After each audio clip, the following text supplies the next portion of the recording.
he represents. Like, you have Philippians 4:13 tattooed on your chest. So that verse says, "For I can do everything through Christ who gives me strength." But he loses the core values of that Christian faith when you continue to go down the wrong path on your own accord and then say, "Oh, well, I can do this and I can do that."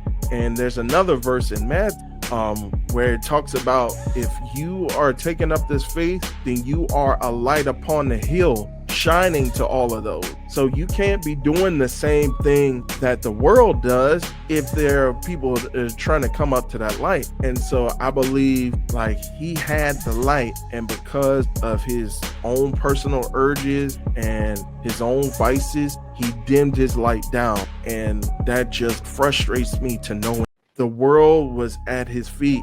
And you mentioned a Randy Orton from WWE.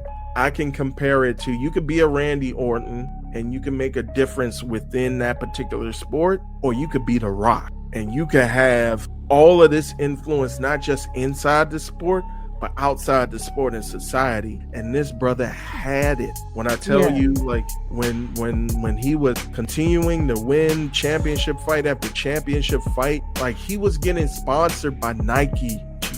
He was getting sponsored by Gatorade. This brother had it all in his hands, and because of his own worldly desires, he let it all slip away. And yet he continues to have this ego about himself. And what does it mean for you to be the best in MMA when you could have had this influence not only on fighters of the future, but on entire groups of people outside of fighting? I just hope that he finds worth in himself outside of fighting, because if he doesn't, then things are going to get rocky really fast. And this is nothing to kind of put lightly, and it's nothing for me to kind of say like, oh, well, John Jones is going to get into this, and this. But it's just, I hope that this brother finds the value in himself outside of the sport, because he keeps talking about his legacy.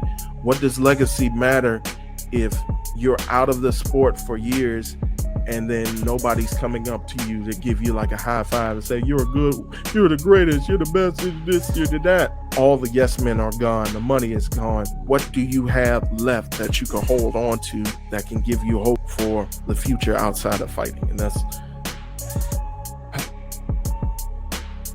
all. I'll leave it at.